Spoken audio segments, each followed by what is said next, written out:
Hello and welcome to The Print. I'm Shubhangi Mishra, Principal Correspondent, and today I have the pleasure of interviewing Mr. Prahlad Kakkar, who has been a part of more pop culture brands than you will realize. From Nothing Official About It for Pepsi to Maggie, 2 Minutes Mein Ready, it is Kakkar's vision through which many brands realize their identity. And as I speak to you today, sir, I feel I know you intimately since I have read your amazingly funny memoir, Yes. Adman, Badman. So, welcome to the print, sir. The first thing that I want to ask you is that amazingly funny instance. The way that book opens, it's probably one of the best openings of any book that I've ever read. Did you did you ever reconnect with Kumkum? No.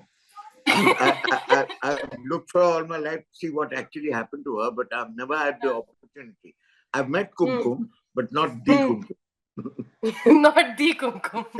So, do you want to tell? Okay, let's actually, that's a spoiler. So, we'll keep it at that. And you've written about your life in minute detail. There's like, Yes. you've recalled it almost episode by episode. So, did you maintain a diary? That's what I wanted to know. Was there a journal, or did you go back to some of the people with whom you've had these experiences and recount with them so that you wanted to bring some color to your memory? Or are you just like, do you have an amazing memory as it is? No, I have an amazing long-term memory. So I never had any Okay. notes. I never had Hmm. any references, and I never Hmm. met any of them to refresh myself, except recently in my professional life. So I did talk to Okay. Anuja about Hmm. nothing official about it and how it actually transpired, because Anuja Hmm. was actually the architect of that line, nothing official about Right. it. And my experiences with her, right through the Pepsi experience, and she was very instrumental in writing all the scripts for Pepsi. So she was one of the people I connected with Mohammed Khan just to refresh myself about the Charms campaign and how it actually happened, Right. backstory to that, and how much did you have to fight with Wazir Sultan to convince them about launching the Charms as a brand, you know. Right. So those things I did recently, but for my growing up years, it was purely on my memory, and my long-term memory is pretty good, depending on Damn. the incidences. So even the chronology, there were lots of jumps in time and space, but Right. these were like major chapters that affected my life, and because they affected my life or scarred me in some manner, like Kumkum. Tell Murphy's law. What do you say? And so in the when you start writing about your professional life when you were a young professional, just starting out in advertising, your Yeah, relationship with Mr. Sham Benegal shines through the book, right? And you talk about however it started, but to me, as someone who's I've not seen that kind of relationship in real life other than in movies. There's this mentor kind of a personality, but he's also quite rude and dismissive. um so but so that's a charm. I mean, we were all slaves. You must remember hmm, that we yeah. weren't mentees, in his opinion. Hmm, We were slaves. hmm. And therefore, though he imparted knowledge to us, and though he Hmm, allowed us access to him hmm. for whatever it was, he Right. wouldn't, he couldn't stand fools. So if you ask him a Hmm, foolish question, he'd be abrupt with you and say, don't be stupid and don't stop wasting my time. You hmm, know. hmm. But today, that kind of behavior won't fly. Do you think? Uh, what do you think? Do you think that's a positive change in No, culture today? see, the thing is, it depends on who the mentee is. If Hmm, the mentee has an opinion of himself, which everybody seems to have today, and hmm, and and an entitlement, then they hmm. won't last.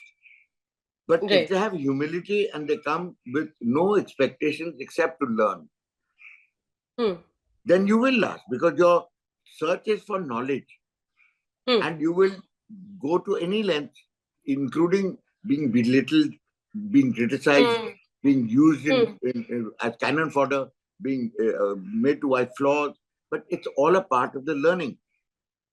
Right. It is not a part of inflicting punishment on you. Okay? Even though I used to do that to my trainees, because I realized that men had a huge problem about detail. Okay. Compared to women. See, women are naturally detailed. Okay, but men have to learn detailing. And it's not a part of their life because they leave it to the women for the detail. They do the grandiose thing. They do the postures, and they stand with the talwar. They sit on a horse, and they make statues of themselves, and they fight battles, and they cut people's heads off, and all that sort of stuff. Which makes you into a hero. And then you have a heroine like Jhansi Rani, who does exactly what the man does. And then they look surprised. And they say, Dekha, are ye bhi kar sakti hai? Not realizing that given half a chance, more women will do it than men and do it better. That's right. So in the world of men, they are perfect because they've been brought up to believe they're perfect by their mothers more than anybody else. Okay, Mera ladla beta, the sun shines out of his ass. Okay, he can do no wrong. So the son excused everything in an Indian family. But we had a long list of people who wanted to come. So we had to pick and choose who we thought were hungry. The most hungry, not the most entitled, but the most hungry. Sometimes we got loaded with friends, children who were dropouts, who just or drug addicts or whatever else it was. They got fed up of them and said, "Yaar, main to kuch nahi kar sakta. Give them to Prahlad. He'll do something with them." So we had a combination of people who are hungry and people who are entitled in the office. Now, how do you break the entitlement of a male attitude to learning? Because he cannot learn if he thinks he's entitled. Right. Okay, so the whole idea of spending 2-3 years with me was not just to take the hard knocks, because it was called the Office of Hard Knocks, but it was also to, at the end of it, to become independent, not to remain an assistant director for the rest of your life. Okay. Now, a lot of people resented it right in the beginning. They said, "We can't do this. We haven't joined you for cleaning toilet." I said, "Then leave." There was no option. I said, "Then leave. I'm not going to sit and explain to you why I want you to clean the ladies' toilet because you screwed up on the set and cost me large amount of money because I had to undo that screw up because of your complete lack of detailing." Okay, so either you do this or leave because I can't deal with you anymore. Right. So if they now was the straight choice, you leave. Some of them left. Some of them muttered under the bed and did it. But what it taught them at the end of it was, one is detailing, because the women are so particular about the toilet. They to lower their, you have these eyebrow glasses. For plucking your eyebrows, you have these magnified glasses. Okay, there's a handle. They to lower that into the commode to see the rim underneath. When was this happening? Which Right year? through every year. Every As year. long as I had male trainees in the office, every one of them had to do this, and you can ask any of them. They now are very proud of the fact that they did it. At that time, they were very resentful. Okay, but the only other option was to go home, to leave. Yeah. I didn't give them an option. I said, "You do this because it's a part of your learning.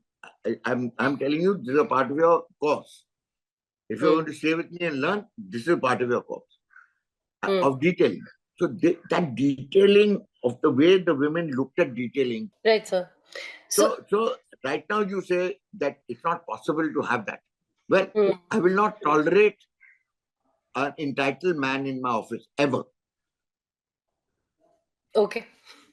So since I started a college, based on my learnings from the teaching in my office, I said, I can only teach 4 people at one time. Why can't I teach 20 or 30 or 40? Because I don't have that much time left and I don't have that much energy left, Right. So then I decided to formalize it into a course. Okay. But cleaning toilet remained in the course. We had to go through the same process with Sham. So remember, it was I a can see legacy which that. we passed on.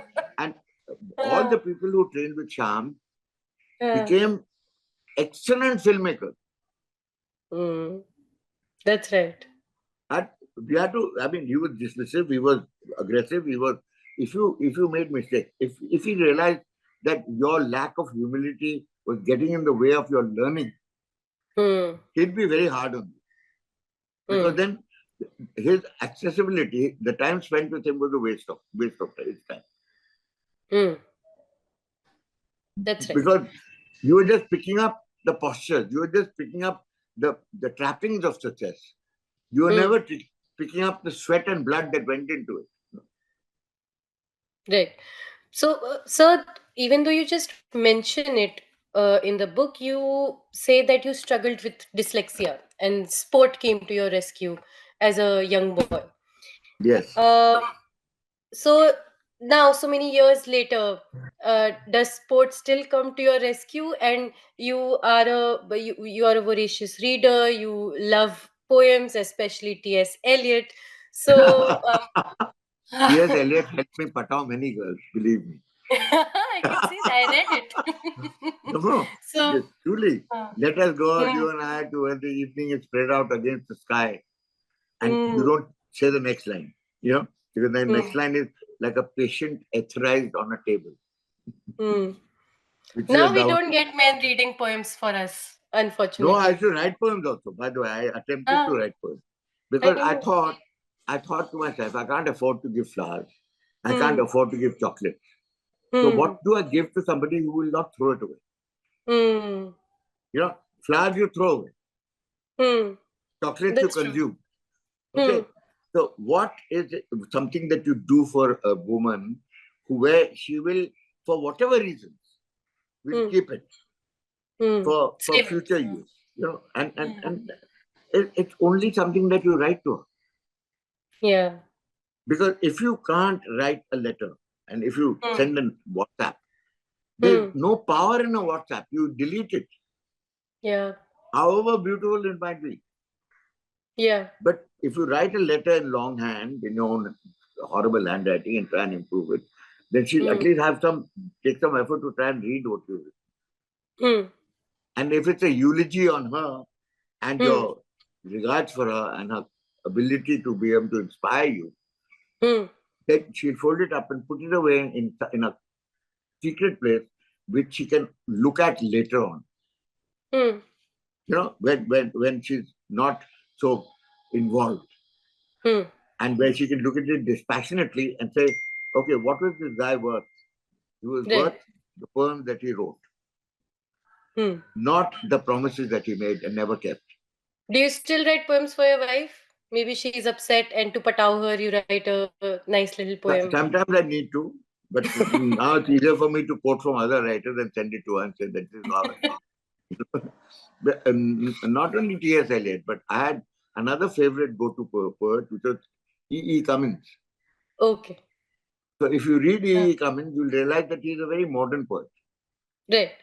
And he writes about very trivial things, Hmm. but he makes them into very special occasions. Right. And his command over the language and Hmm. the vision that he brings with the words is quite spectacular. Right. So, see, these were almost 400 pages of an extremely fulfilling life. Um, what was going through your head when the final edit was done? Like, did any new realizations dawn on you about the No, life that you've led? I just thought of all the things I had left out. And I said, by Like what? God, can I add them? And the publisher said, are you mad? It's already 180,000 words, and we only asked you for 80,000 words. You know, Like what? What would you have added? there are lots of incidences which touched my life. See, if you Hmm. look at the beginning of the book, it asks a question, which is an Hmm. existentialist question, which Hmm. Camus, Sartre, and all these are the existentialists. In Hmm. my time, existentialists were very popular. They were a pseudo-intellectual Right. popularity. All the Right. pseudo-intellectuals used to carry a book of Camus or Sartre because nobody else could Hmm. understand. So they used to Hmm. claim that they could understand it. But bullshit, Hmm. it went through all that. Now nobody could understand anything. The only thing was the answer to the question, who am I, what am I, where am I going? That is an Hmm. existentialist anthem. Hmm. Okay, so all your life you question, who am I, what am I, where am I going? Okay, Right. now somewhere in the middle of my life, I realized what I was, not who I was, Hmm. but what I was, and I still didn't know where I was going because the Hmm. journey was a path not tread by other people. It was a very Hmm. different kind of journey. But what am I? I managed to figure out at that time, somewhere in the middle of my life. And that was, I realized that I am the sum total of all the people who have touched my life and molded me. Hmm. Okay, so I'm a bit of clay. And I start my life like a ball of clay. And everybody who comes into my life touches me and shapes Hmm. the clay in a different manner, in an indelible manner. Hmm. Okay, so I get shaped. So the shape keeps changing as people keep existing. Now, Hmm. for people to touch you, you have to be open to touch. Hmm. So if you're a closed person, Hmm. like I was initially, I was a very shy, introverted boy, and who Hmm. lived with his books and his imagination. Hmm. And to come out to accept social life and be touched by people, I had to Hmm. lose my vulnerability Hmm. and take a step of exposing my vulnerability and trusting somebody to actually hurt me. Hmm. Once I started experimenting with opening myself up, I opened up until I became a very social animal. And Hmm. I became very confident of the fact that I could accept the hurt and not let it change me. Hmm. And Okay, did not make sport me play a bitter role in that confidence, in giving you all the that time confidence? because sports is a very important part of that because it's highly competitive. And Hmm. there are always times when you lose, Yeah. but you always learn from that losing. You never lose. Hmm. It's not the end of life. You Hmm. get up and go at it again.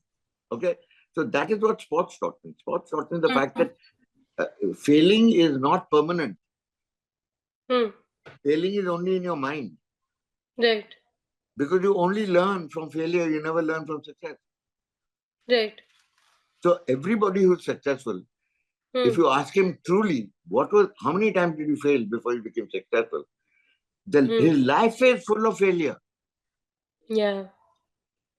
Okay, so that's the one lesson that I used to teach my kids. He says, don't be afraid of failing. Because if you are Hmm. afraid of failing, you will never learn. And that is the single criteria of my curriculum in class Hmm. is losing fear of failure. But when you Okay. are successively failing, Yes. then how do you again and again, where do you find that determination to stand up over and over again? When you attempt something, you have a vision in your head. It's Okay. always a vision of what you're attempting. Hmm. If you never lose sight of that vision, you keep at it again and again until you come near it. You never Hmm. achieve the vision. So, it's like saying, I got 10 out of 10. Nobody gets 10 out of 10 in your life Hmm. as your journey. You get 8 out of 10, you get 8.5 out of 10. That's about as much as you can get. So you then accept that 8.5, but you are still unhappy. You're still trying for that 10. So Hmm. your enthusiasm for punishment, as the Hmm. spirit call it, and failure is unbelievable because of the vision that you have in your head of what you want to do. As long Right. as you don't lose sight of that vision, you can pick yourself up and go at it again. It all depends on character. It all depends on how to Hmm. build your character. Right. That you only fail when you accept failure yourself, not when society points a finger at you and says you're failed. Hmm. Then you can laugh at it and say, bugger off. I'll show you. You know. Hmm. But if you accept yourself that I failed, then you Right. genuinely have failed. Then it breaks the spirit. So Yeah. if you never accept failure within your own spirit, then you have a Hmm. buoyant spirit for the rest of your life, and nobody can put you down. We were just talking about vulnerability, right? Yes. And even though your book has been written in great detail, I felt as though the through your trials and tribulations, I didn't really get to be inside your head. It is something Benegal also says. in the introduction that he has written for your book that Yes. you have a habit of masking your intellect through good humor or something else. No, Do you think you mask emotions behind your absurdist perception of life? sometimes, sometimes, Hmm. because there's certain emotions that I don't want to share. Hmm. Certain emotions you share, but it all Right. depends on the moment and the trust and the relationship. Hmm. So when I wrote the book, I wrote it the way I present myself to the world, warts and all. Hmm. So I've been very hard on myself in terms of my physical description, for instance. I Hmm. never made myself out to be an Adonis. Hmm. And there's a line in the book which I followed, which is quoted by Wilby. Says Hmm. uh, that person will be very successful. There's somebody who can talk his face away. Hmm. So I learned Yeah. the art of talking my face away. Hmm. So even my pickup line sometimes used to be, "Ma'am, madam, if you give me 5 minutes, I'll talk my face away." And that indeed, that was a challenge. Hmm. It wasn't a pickup line. It was a challenge. Are you going to give me 5 minutes of your life so that Hmm. I can change your life? Hmm. Okay. So, and I'll give you a peek into me. I'll give you a peek into behind the facade. Yeah. But it's still But held back. it still be another facade. So in Yeah. that 5 minutes, I'm going to gauge what you would like me to be, and I would become that person. Hmm. Okay. And do you ever think about what would have become of Prahlad Kakkar if you had accepted that job in the bank? Oh my God, I would have died. I would have really died. Hmm. It was so overpoweringly claustrophobic Yeah. In the that basement. it would have broken my spirit, because there are so many rules in a bank which you have to follow diligently. You can't Hmm. bend them until you reach a position of decision making, where then you can use your instinct to give loans Hmm. to people rather than Hmm. look at papers. They train you to look at Yeah. paperwork, Huh. to loan people money. Hmm. And that completely, you lose your sense of right and wrong. You lose your sense of north. You lose your sense of good and bad, because you're completely covered by rules. Everything covers you with a rule. Hmm. Okay, and our corporate philosophy, not only ours, everywhere in the world, all MBAs are taught how to minimize risk, Right. and they are taught to be risk averse. Right. So they make very good employees because they follow the book. They never take a Hmm. decision of their own, of their instinct. Yeah. They never go away from the rule book, because they'll get sacked. Right. Okay, especially if it blows up in the face. If the Yeah. decision is somehow wrong, they Hmm. will be held completely culpable. Hmm. And if you look That's at the corporate sector today, nobody wants to take responsibility for failure. yeah. They all pass it upwards until you have a committee, and the committee decides to research it so they can blame research. Hmm. So there's a safety in numbers, Hmm. and therefore mediocrity rules. Right. And if So. advertising and if communication, or if a company language is mediocre, Hmm. it's because there's nobody there to take responsibility for decision making. Decision making becomes the first victim of culpability. So, sir, the general consensus is that the quality of advertising in India has gone down.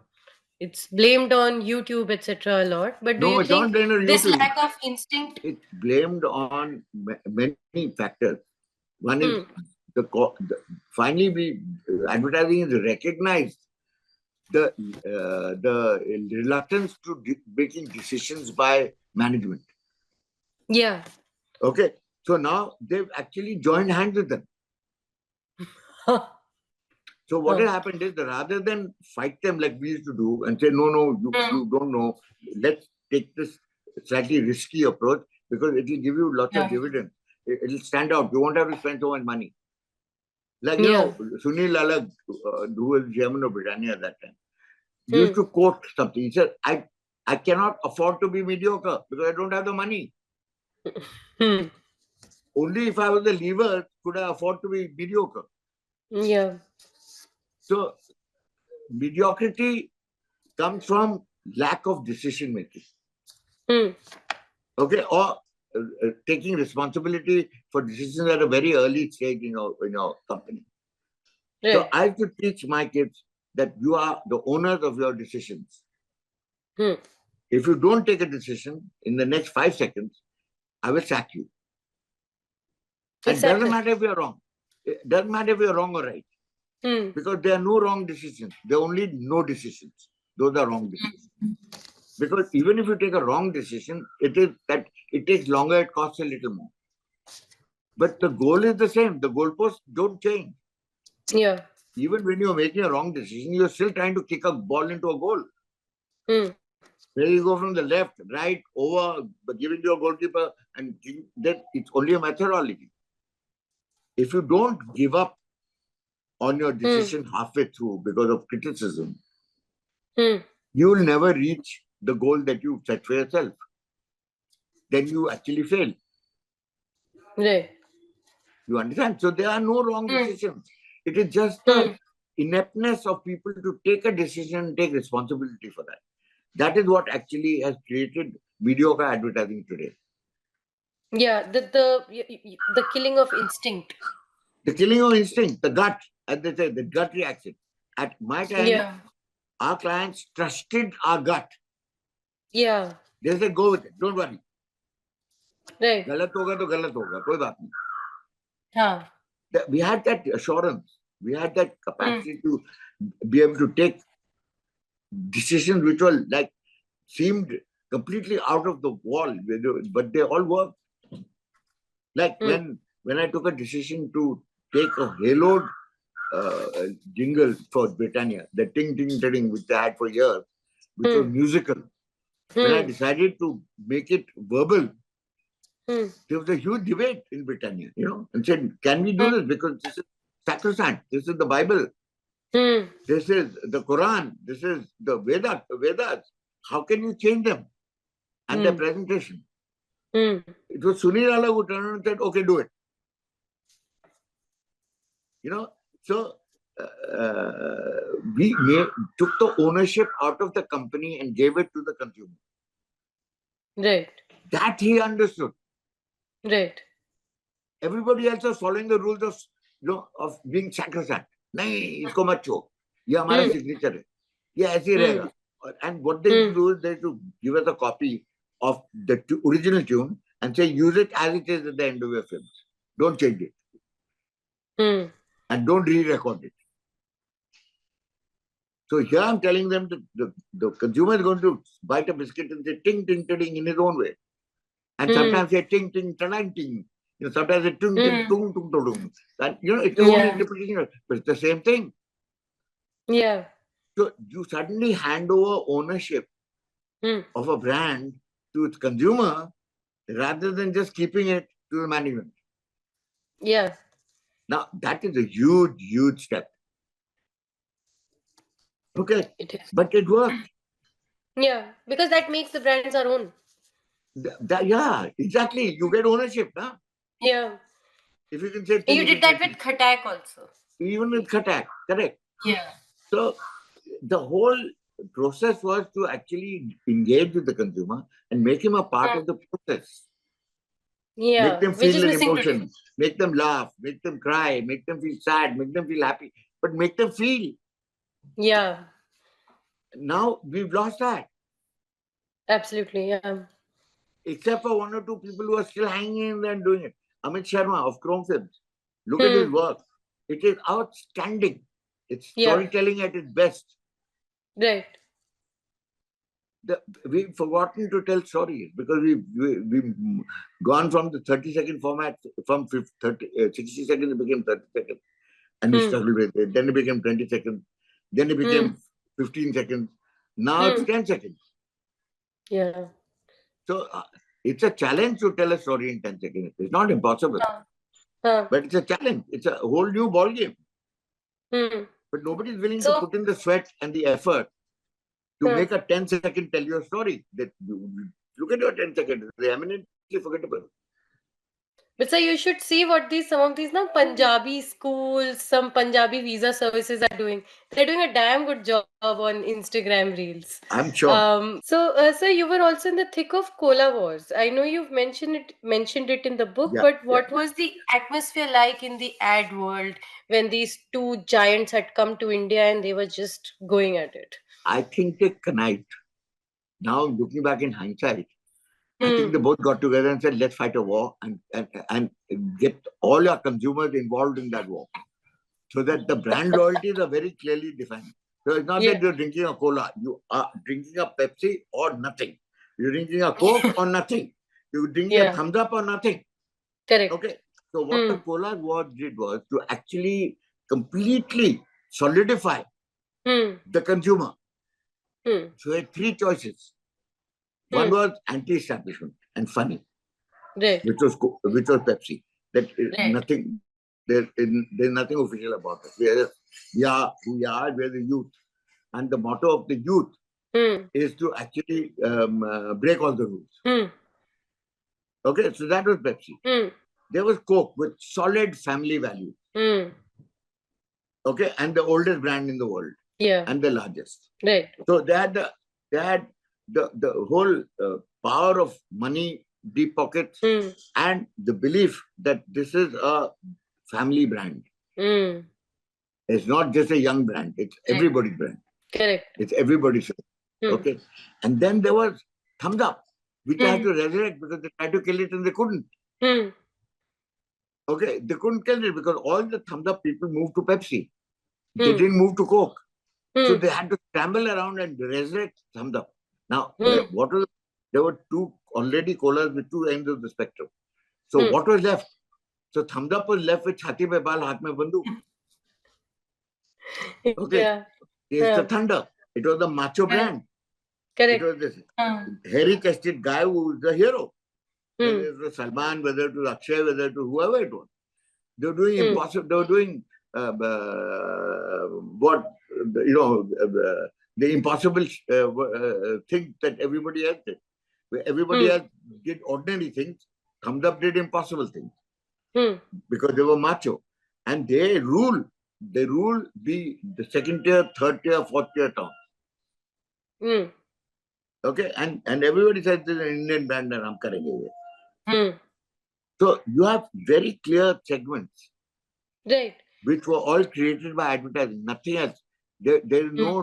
no, when we did a blind test with all Hmm. three segments, with Hmm. die-hard loyalists, Hmm. 99% of them were wrong in a blind test.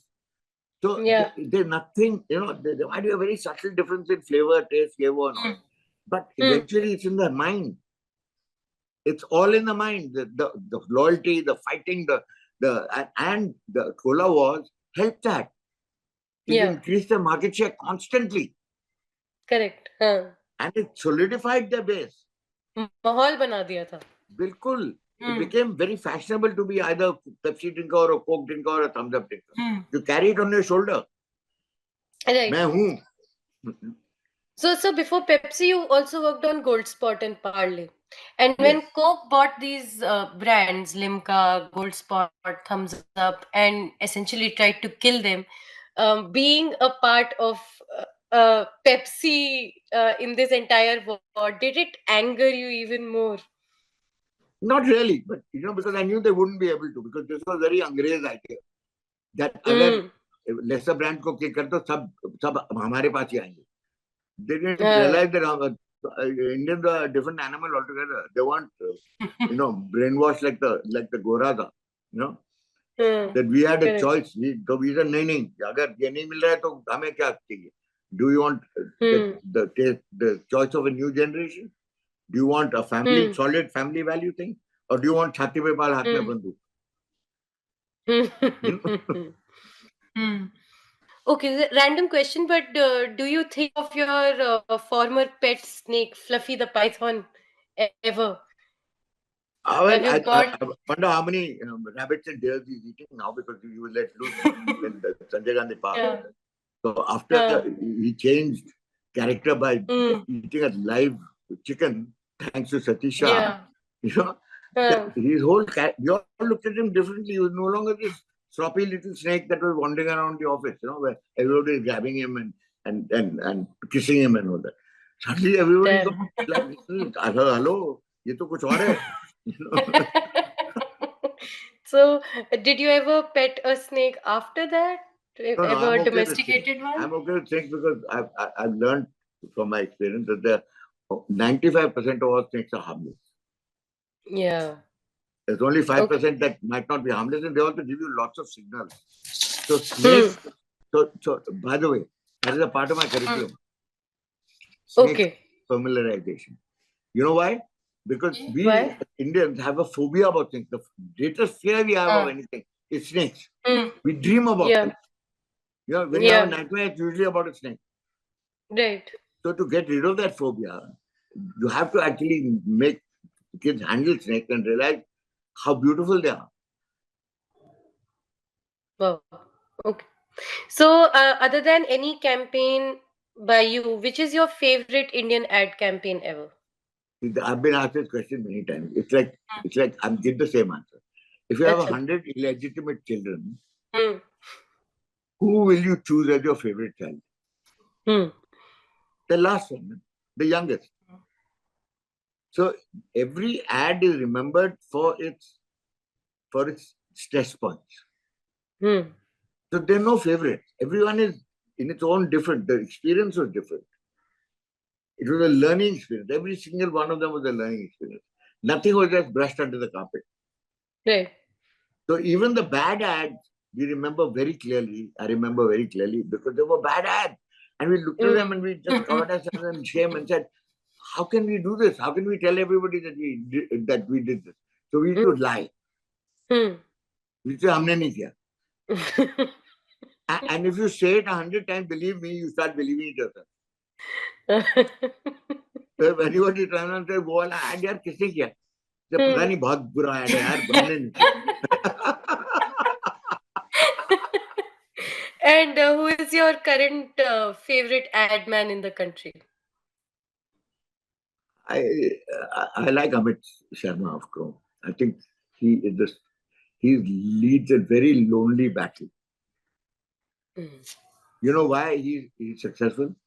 Because he's the only producer, director that I know who's willing to walk away from a project, regardless of how prestigious it is, regardless of how much money he can make. He turned and said, if you don't believe in my instinct about how to tell the story about this brand, and believe me, if you don't like it, I will shoot it again at my cost. But if you insist on what you got right now, I'm sorry, but I can't do it.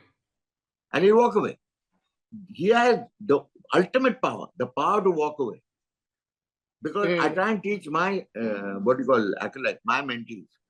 There's one philosophy that if you cannot walk away from something that is so important to you, that you're willing to give your life for it, you will never get it.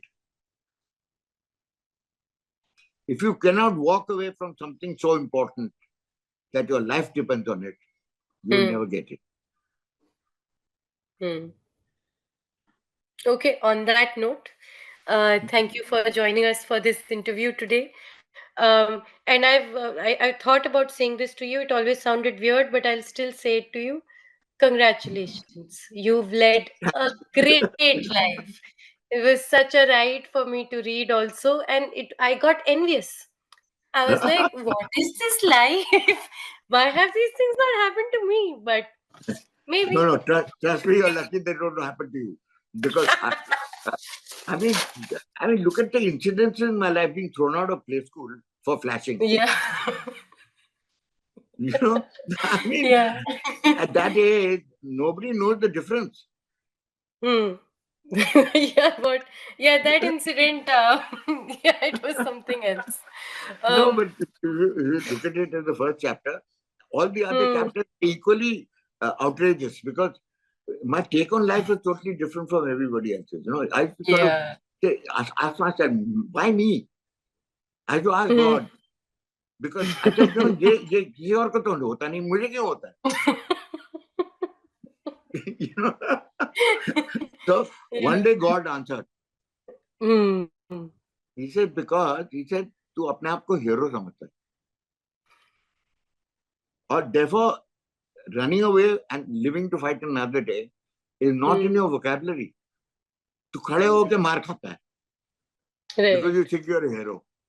So the Hmm. day you stop thinking that you're a hero and you have to Hmm. rescue a woman in distress and Hmm. put yourself in harm's way, that Hmm. day you will lead an ordinary life. No, As I a want you to say one thing, that हाँ जी. in हाँ. advertising we create gods, we create Yeah. icons. Okay? Yeah. The problem with advertising professionals is they start believing that hype. And That that they is got. when their careers are over, regardless of what time or when it is. When you start believing what everybody is saying about you as being a genius, your Hmm. career is over. Hmm. Okay? Because it's grossly untrue. Hmm. If you don't have the capacity to laugh at yourself, Hmm. you will never learn. And if you laugh at yourself all the time, your learning is forever. You are learning at every stage in your life. Your learning never stops because you can't take yourself seriously. You have to laugh at Hmm. yourself. Hmm. And So that's what the book laugh. is all about. Correct. So here's the book again. Laughing at yourself is a lesson that you should learn from Mr. Prahlad Kakkar. Thank you so much, sir, for joining us for this conversation today.